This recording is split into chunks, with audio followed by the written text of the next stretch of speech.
Everyone, I'm Ruth Wasserman Lande. Today's January 1st, 2025. Happy New Year. This is the live daily briefing of the Israeli Citizen Spokesperson's Office.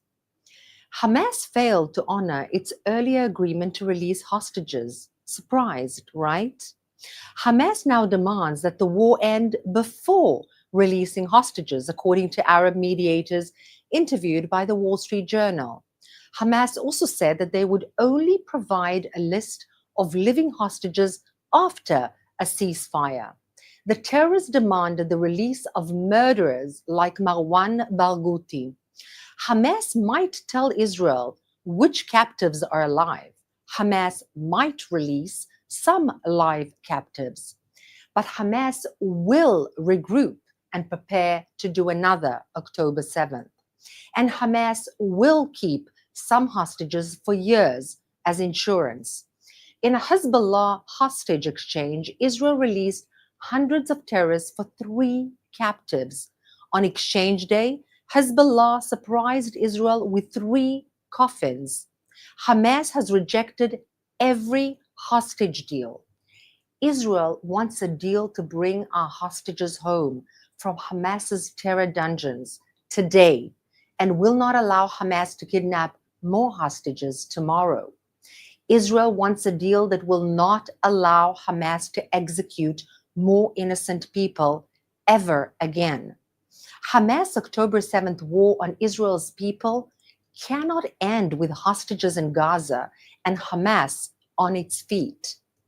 Israel's people need the 3 Ds. Remember, destroy Hamas, demilitarize Gaza, and de-radicalize Gazan society. The UN representatives are demanding Israel release a senior Hamas operative. World Health Organization's Dr. Tedros demanded Dr. Hussam Abu Safia's release. Special Rapporteur Albanese said doctors worldwide must boycott Israel if not. Hussam Abu Safia is a Gazan physician. So why did Israel arrest him? He directed Kamal Adwan Hospital, a military hospital. How do we know? Gaza's government and media simply posted online. Gaza's military are none other than Hamas and Islamic Jihad terror armies. You see, Dr. Abu Safia is mentioned online as being a colonel, Aqid in Arabic, a colonel in Hamas. Colonel Abu Safia was caught with 2 140 Hamas and Islamic Jihad terrorists in his hospital. 15 took part in the October 7th massacre. Hamas's murderers hid behind hundreds of Gazan patients. Last year, Kamal Adwan Hospital's then head was also caught. He admitted to being a Hamas officer. He explained, Hamas hide in the hospital because they know it is a safe place where they won't be targeted. A Kurdish doctor volunteering in the hospital earlier this year reported that he spoke with Hamas and Islamic Jihad terrorists in the hospital, including some on staff. Thousands of Hamas and Islamic Jihad were caught in Gaza's hospitals since October 7th. They are, by the way, dozens of hospitals functioning right now in the Gaza Strip. Murderers do not get immunity just because they wear a stethoscope. Shame on the UN for telling them that they do, in fact, actually get to go free. The entire issue is being treated as a hypocritical spectacle by the UN. It is more a spectacle than a real live tragedy with Israeli and Palestinian civilians who actually suffer from this hypocrisy. Now let's take some questions from our audience watching live on social media. Our first question today comes from Wolf on YouTube, who asks, what is your latest comment about the actual situation in Syria and especially at the Golan Heights area? So these are two separate questions. In Syria, there was a revolution, a military takeover from one horrid, detestable dictator, Assad and his regime, and a group of rebels, meaning a group of Islamists, actually took off their traditional garbs and put on suits and took over Syria.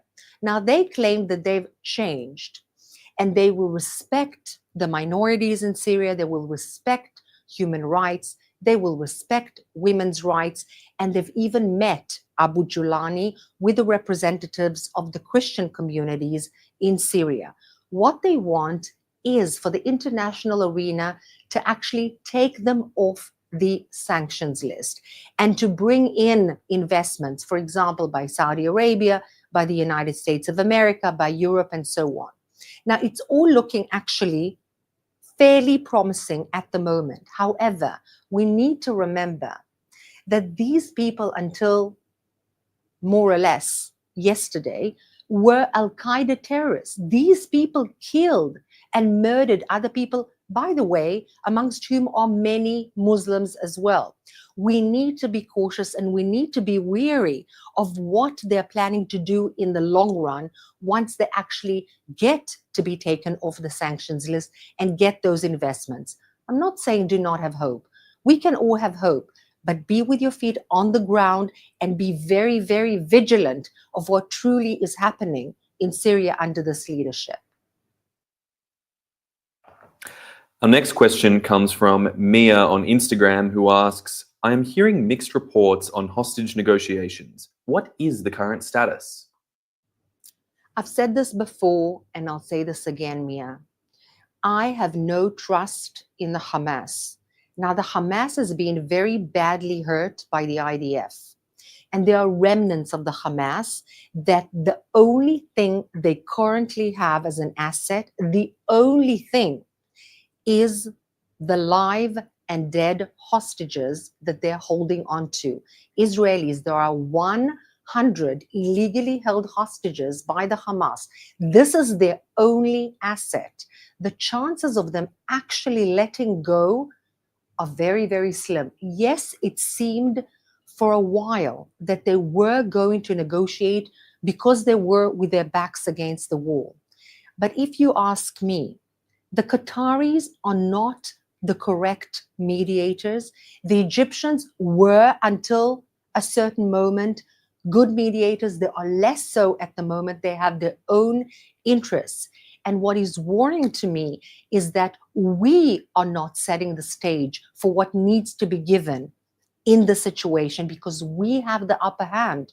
We have the northern part of Gaza, which was used against Israeli civilians, by the way, at the cost and at the lives and on the actual lives of Gazan citizens that have nothing to do with the Hamas and the Islamic Jihad terrorists. And what is happening now is that we should move more towards Gaza City, and that would make the Hamas operatives a little bit more weary of the IDF and perhaps give up the hostages. But as far as giving them up in mediation by Egypt or Qatar, or by the fact that they want the IDF to release mass murderers like Marwan Barghouti, it's not going to happen. Our next question comes from Joni999 on Instagram, who asks, what do you think Trump will do after January 20? So the incoming president, Donald Trump, has said again that the Hamas operatives better hand their hostages, our people, back as soon as possible. Otherwise, all hell will break loose. There was one time, and he did say this again recently. And I believe that he will do something very drastic if that is not happening. In fact, I said all the time throughout the negotiations, throughout the last year, from my understanding of Hamas, and I say this with a huge sense of tragedy, a huge sense of loss, of pain, they will not give up all the hostages because this is the only asset that they have. What the IDF needs to do, and Donald Trump can help with that tremendously, is not only gain control of the northern part of Gaza, which is the closest to the Israeli villages in the south of Israel, but also the city of Gaza. Once we have the city of Gaza and the Gazan civilians who are indeed experiencing a great deal of discomfort, cold, rain in their tents, and so on, will pressure the Hamas to give up everything in order for them to be able to go back to their houses in Gaza.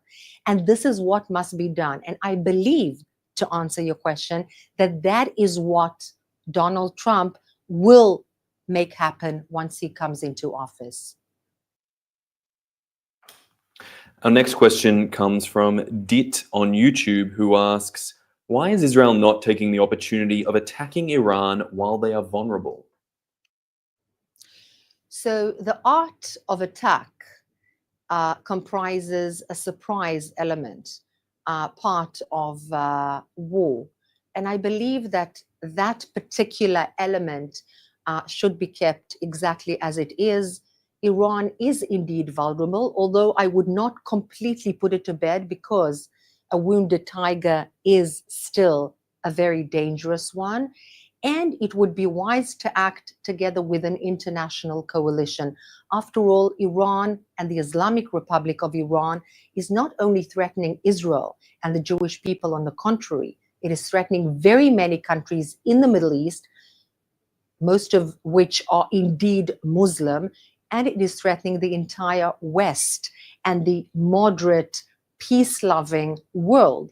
So the entire world must actually gather together and do something about this threat when it's time. And our last question today comes from Leahy on Instagram, who asks, 2025 has begun and I already feel stressed. Can you give me a message of hope for the new year? Well, the first and most important thing that I can tell you, Leahy, is if you close your eyes for one moment and think of precisely this day 1 year ago and how terrible the situation for Israel was, and how many more people were actually fearful that the country was in such a vulnerable situation. Our situation in terms of strategy, security, etc., is much, much better. Also, I think there is a silver lining to what is happening. And unfortunately, we had to have that happen in order for the world to actually open its eyes and see all those demonstrations against countries in the European Union, in the West, against the so-called normal world, and to understand that radical Islam extremism is not something that is between Hamas and Israel. On the contrary, it is radical Islamism, whether it's Shiite or Sunni, against people who care. They may be Muslim, they can be Sunnis, they can be Shiites, they can be Christians, they can be Jews. But the entire world suddenly has their eyes open. Not everyone, but many, many people. And this is already a very good thing for the year to come. And above all, there is a God above us. And if you believe, it will give you a lot of strength. Thank you so much for being with us. That's all we have time for. Thank you for tuning in. And as always, we'll be back on Sunday at 3 p.m. Israel time, 8 a.m. East Coast time. See you soon.